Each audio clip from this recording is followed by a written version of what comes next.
Hi Juventini of the world, week of Juve Inter, and what a week. In 5 crucial moments, a ranking of 5 different moments, starting with the worst moment to the best moment, I want to recap that week with you. On position number 5, we have the worst moment of the week, and it is closed doors. The decision has been taken finally on Thursday evening that the game Juventus-Inter will be played without public. What a dramatic decision. It's crazy because it will have a lot of consequences. Firstly, Juve-Inter is a game that is followed by millions of people around the globe. It's one of the best matches of Serie A, if not the best match, and especially this season where we are head-to-head with Inter. People around the globe will see a stadium without soul, without atmosphere, without supporters. For the first time, Conte returns to the Juventus stadium as an Inter coach, and we will not be there to give him a welcome. Can you imagine the advantage that will be for Inter? Can you imagine that Inter players will have no pressure from the stadium? They will play as it will be a friendly game. 42,000 supporters that had a sold out ticket for the game, that couldn't wait to be there to support Fino alla Fine. Those supporters had to wait until Thursday evening before a decision, before knowing that we will not be able to attend. Health and safety first, and if that decision makes sense to protect humanity of the coronavirus, I am totally agree because health and safety is more important than a football game. But the crazy thing is today we are saying that Juventus Inter will not be played with supporters, but from Monday, from a few hours later, all activities are supposed to start again as normal. Then we have another strange thing in all that situation is the fact that a lot of games in Lazio and in other regions of Italy will be played also this weekend, and you have supporters from the north who will go down and they are allowed to. So I don't understand the logic. On number 4, we have Lyon versus Juve, the match of Wednesday. What a dramatic game. We missed totally the first half. We didn't play. We started with 10 minutes observing Lyon. After 15 minutes, they understood that we would not be the real Juventus, that we were passive, we were not attacking, we were waiting, we were not quick, we were not intense. Like we said in the previous videos, if we miss intensity like Atalanta had or Dortmund, I don't know what way we will have in Champions League. And what happened?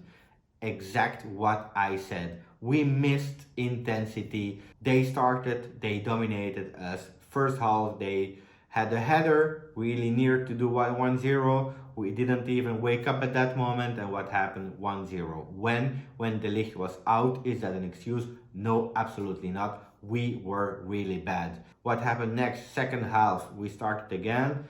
Also there, until the 70th minute, we didn't create any chances at all.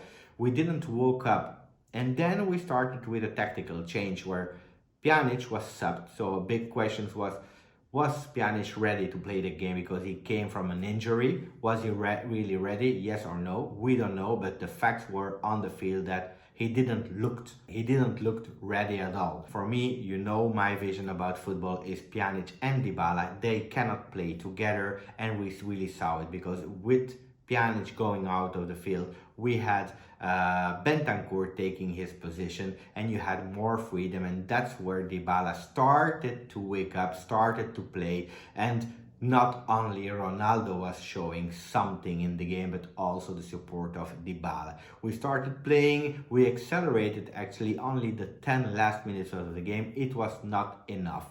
Maybe we can argue that Juventus deserved 2 or at least 1 penalty, true, but do Juventus against the 7th ranked team in Ligue 1 in France needs a penalty? No. Do I believe we will pass through? We missed 3 weeks. Everything can happen in 3 weeks. So let's see. At the moment, I'm not really confident. Was I confident last year? No, I was not confident when we lost versus Atletico Madrid. At the end, we were able to come back to win 3-0, and that was nice. But then the game after versus Ajax, we were out. So I don't know. On number 3, we have Sarri's last chance. And that's something that came up on Friday, so today when I'm recording. A lot of media are speaking, is it maybe the last chance of Sarri? If Sarri loses on Sunday versus Inter, maybe he will be sacked. Other rumors are saying that Allegri can come back to replace him. What I believe, what I think, it's absolutely no. I know Juventus for years and years and years, and especially the Agnelli family.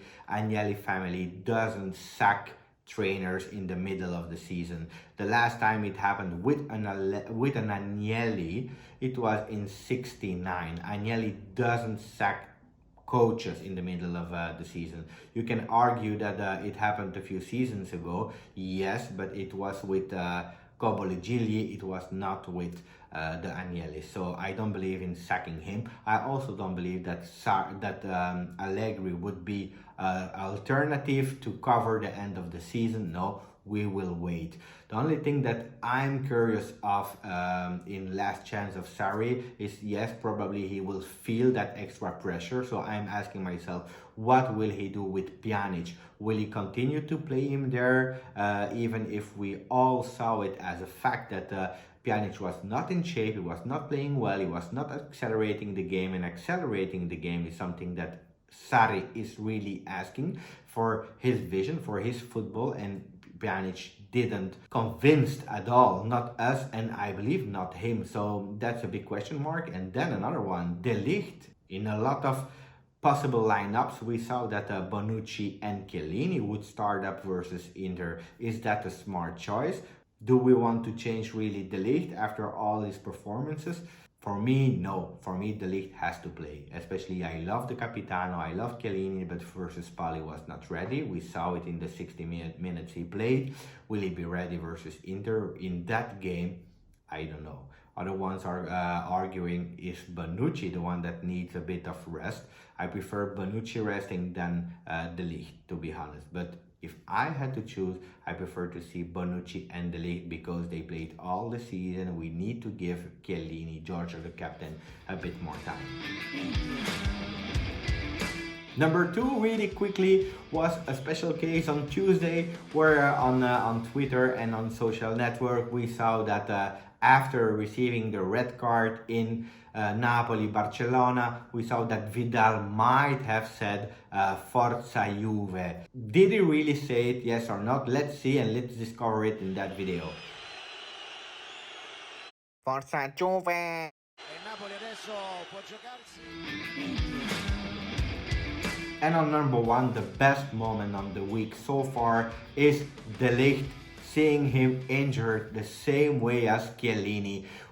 For me, I didn't want an extra fact, I didn't want an extra proof of the value of De Ligt, but we were all waiting for that moment. The big, young, blonde Dutch guy coming to Juventus, and we see him injured as Chiellini. Okay, seeing all that blood and seeing him entering again the field with that passion, with that anger versus Lyon, and he was maybe the only one showing it, that grinta, him, and at moments also Ronaldo, but especially De Ligt fighting on every ball, being injured, was really beautiful to see. So hope, guys, that we finish with that number 1, with that image of Matthijs De Ligt, and hoping that you all can take an example of a 20 years old kid. Please, we need that grinta back from today. And then I promised, especially to thank my brother-in-law Giovanni, who's always watching the videos. He said, please say hello to me when you are recording your next video. So Giovanni, ciao a te. But also a lot of other people who are following, who are commenting the video. So we have Nino, we have Martina, Please follow Martina. She's doing really great videos in English. Nino is doing really nice videos in Italian. But then we have also Marco, we have Stefano, we have Marghi, we have Z. We have so many people who are following. Luca. So thank you for watching, for commenting. It was a pleasure again to share those 5 best moments of the week with you. I hope you enjoyed it. Please do me a favor, if you want more of those kinds of videos, subscribe. I can only thank you for being that loyal to me. Follow, comment, see you next time, and Forza Juve.